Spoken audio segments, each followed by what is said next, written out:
Сәлем достар, Балбармақ арнасына қош келдіңіздер. Бүгін біз сіздермен осындай керемет панкейктер әзірлейміз. Бұл панкейктердің ерекшелігі миксерсіз, ал пайдасы сұйық майсыз, тез әрі оңай дайындалады. Ол үшін бізге 50 грамм қантқа 1 дана жұмыртқа қосып, жақсылап араластырамыз. Одан соң оның үстіне 200 грамм жылы сүт қосып, тағы да араластырамыз. Ал енді електен өткен ұнымызға 1 шай қасық қопсытқышты қосып, 3 бөлікке бөліп, тағы да араластырып аламыз.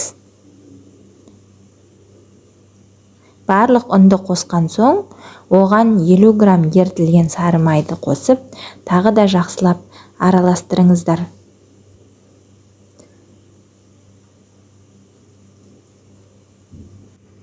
Біздің сұйықтығымыз дайын болды. Енді май жақпаған табамызды жай отқа қыздырып, оның үстіне массамызды құя бастаймыз.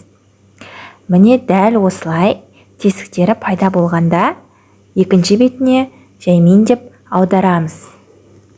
Достар, каналға тіркелмеген болсаңыздар, тіркеліп алыңыздар. Жоғалтып алмаш үшін қоңыраушаны басыңыздар. Сіздердің жазған әрбір пікірлеріңіз бізге өте маңызды. Осылай пісіріп аламыз. Бірінші бетіне қарағанда екінші беті тез піседі. Бұл панкейктерді таңғы асқа қоюлатылған тәтті сүтпен немесе бал қосып, отбасыларыңызға ұсынуға болады.